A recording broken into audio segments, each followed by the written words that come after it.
കസ്റ്റഡിയിലെടുത്ത Robin bus police വിട്ടു നൽകില്ലെന്ന് ഉടമ ഗിരീഷ് ആരോപിച്ചു. കോടതി ഉത്തരവുണ്ടായിട്ടും ബസ് വിട്ടു നൽകുന്നില്ലത്രേ.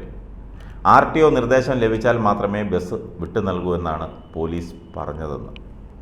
പിഴകളെല്ലാം അടച്ചതിനെ തുടർന്ന് ബസ് വിട്ടുകൊടുക്കാൻ പത്തനംതിട്ട ജുഡീഷ്യൽ മജിസ്ട്രേറ്റ് കോടതി ഉത്തരവിട്ടിരുന്നു. ഇതിന് പിന്നാലെയാണ് ഗിരീഷ് ബസ് തിരിച്ചെടുക്കാൻ പോലീസ് സ്റ്റേഷനിലെത്തിയത്. കോടതി ഉത്തരവുമായി പോലീസ് സ്റ്റേഷനിലെത്തിയപ്പോൾ ഇതിൻ്റെ ഇൻവെൻ്ററി തയ്യാറാക്കാൻ അവർ തയ്യാറാകുന്നില്ല. ഇൻവെൻ്ററി തയ്യാറാക്കാൻ ആവശ്യപ്പെട്ടപ്പോൾ അതൊന്നും ഞങ്ങളുടെ ഉത്തരവാദിത്തമല്ല എന്നാണ് പോലീസുകാർ പറഞ്ഞത്. ഇനി ബസ് വിട്ടു നൽകണമെങ്കിൽ മോട്ടോർ വാഹന വകുപ്പ് ഉദ്യോഗസ്ഥർ സ്ഥലത്തെത്തണം.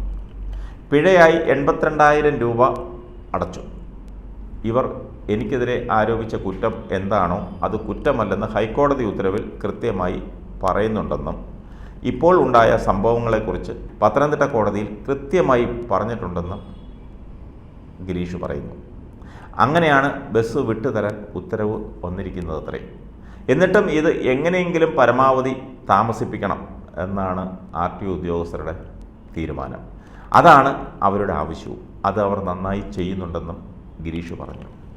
ബസ്സിന് എന്തെങ്കിലും തകരാറ് സംഭവിച്ചിട്ടുണ്ടോ എന്നുള്ള കാര്യം അവിടെ ചെന്ന് സ്റ്റാർട്ട് ചെയ്ത് നോക്കിയാൽ മാത്രമേ മനസ്സിലാവുകയുള്ളൂ.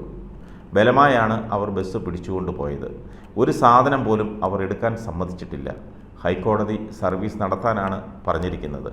തടസ്സപ്പെടുത്തരുതെന്നും പറഞ്ഞിട്ടുണ്ടെന്നും ഗിരീഷ് വ്യക്തമാക്കി.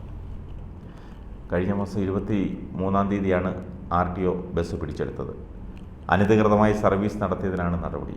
ഒരു കാര്യം ചോദിച്ചോട്ടെ ഗിരീഷേ, താങ്കൾ സർക്കാരിനെയും RTO ഉദ്യോഗസ്ഥരെയും ഒരുപാട് വെല്ലുവിളിച്ചു. കുറേ ഫാൻസുകാർ കൈയടിക്കുകയും ചെയ്തു. അവർ നിങ്ങളെ സമൂഹ മാധ്യമങ്ങളിൽ എന്തോ വലിയ കാര്യം ചെയ്ത രീതിയിൽ വീരയോദ്ധാവായി ചിത്രീകരിച്ചു. വീണ്ടും വീണ്ടും നിയമം ലംഘിച്ച് ട്രിപ്പ് നടത്താൻ പ്രോത്സാഹിപ്പിച്ചു. വഴിനീളെ അവർ നിങ്ങൾക്ക് സ്വീകരണം തന്നു. എന്നിട്ട് എന്തുണ്ടായി?